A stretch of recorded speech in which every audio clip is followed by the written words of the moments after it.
There you are. May I assume you've had your fill of rest?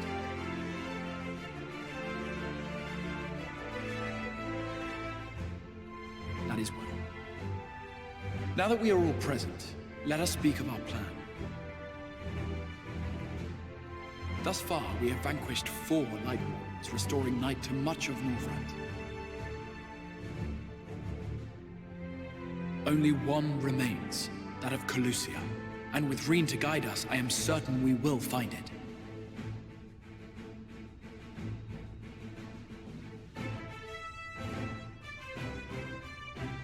We're so close now.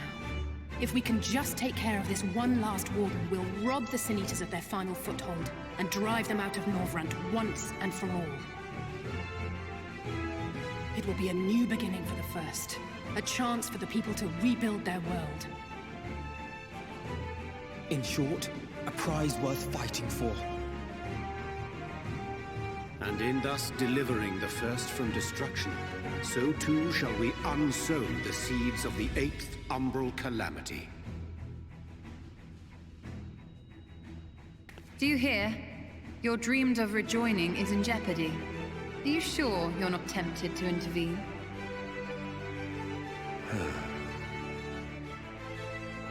You labor under the misapprehension that vanquishing the Sin Eaters is tantamount to saving the world. It is not. In truth, you only delay the inevitable, lengthening your fleeting lives by the smallest of margins.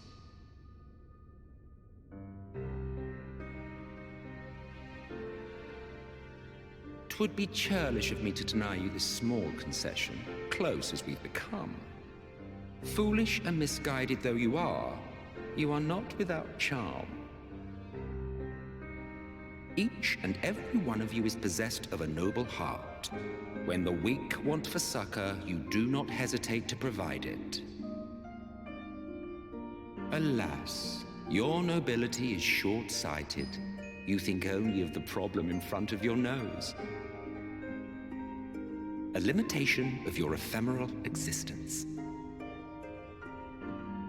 Our lives may seem short and insignificant to the likes of you, but one does not need to be an eternal being to achieve lasting change. If I may stop you there, I do not claim that we Ascians are special. That is another misconception. In the beginning, everyone lived nigh for eternity. Such was the natural order of things. But like so much else, this was taken from you.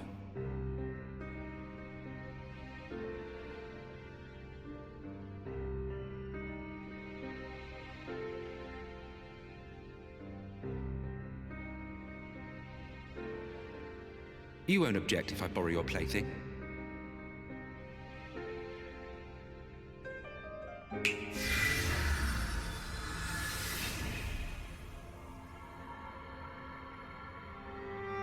In the distant past, when the world was one and whole, a great calamity threatened all life. It began without warning. The very laws of the star were warped and broken, and chaos swiftly spread throughout the land. Faced with annihilation, we sought to imbue the star with its own will. Thus was Zodiark born, and by his power was order restored.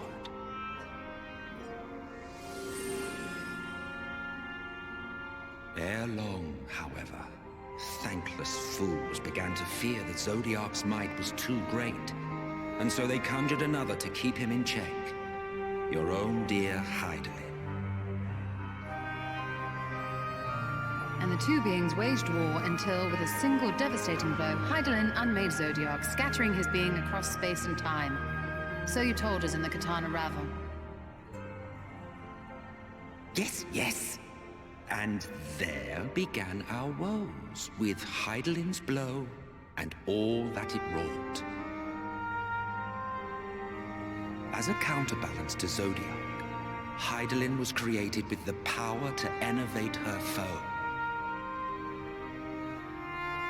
This singular ability strikes not at such banal things as flesh, but everything that defines the target, diluting its existence.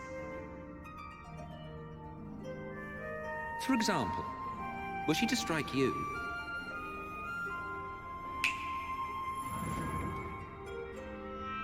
two individuals, identical in appearance yet reduced in all respects. Strength, intelligence, the soul itself, all is halved.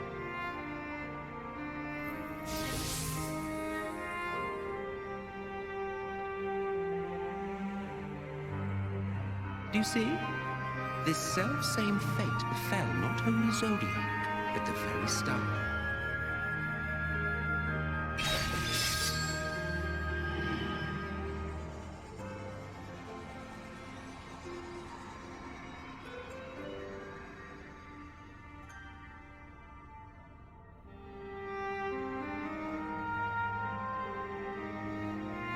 Only 3 were fortunate enough to escape the Sundering, me being one of them.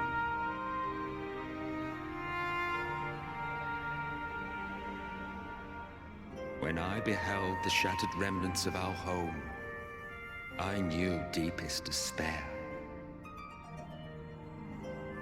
The inhabitants of these 14 fragments were feeble, frail and foolish, oblivious to their imperfection, ignorant of their past. Malformed creatures thrashing blindly about. Pitiful, disturbing, depressing. So, we took it upon ourselves to rejoin the worlds. But in our eagerness and, I confess, our ignorance, we erred and made a useless void of the 13th.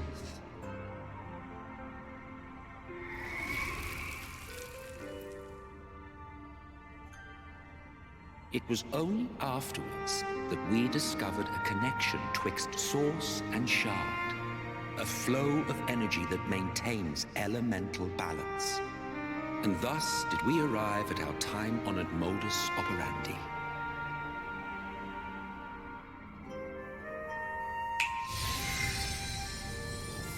From a purely Ascian standpoint, it could be said that what you seek to do is only logical. But that would be to ignore the immeasurable destruction wrought with each rejoining. You have murdered millions, and this we cannot condone.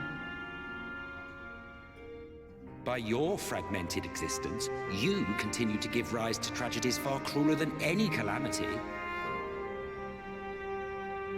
But yes, moral relativism and all that. Case in point, I do not consider you to be truly alive, ergo, I will not be guilty of murder if I kill you.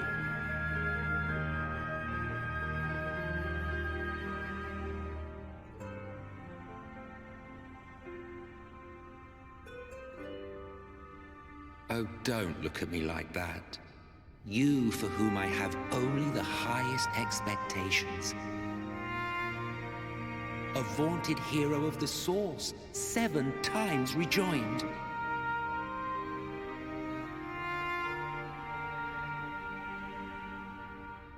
Long have I awaited one who might brave a path of lesser tragedy. A resilient soul able to endure the necessary pain. I dare to hope that my wait is over. So, finish your task and slay the Light Warden. Make proof of your usefulness, and then we may speak again.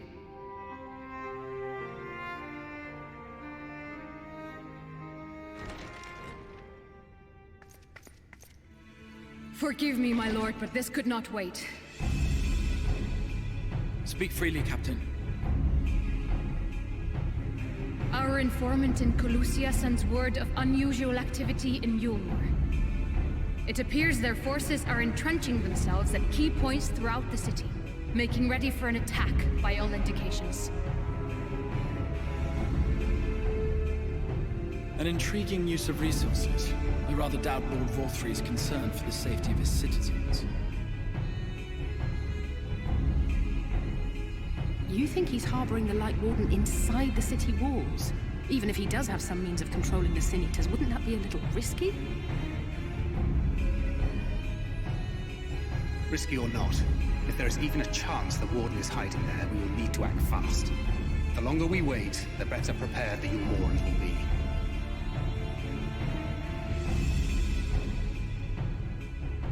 Agreed. See to your preparations then and make for Calusia.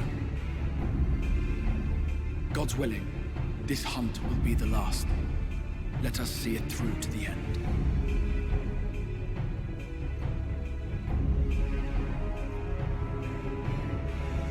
We should begin by assembling in Right.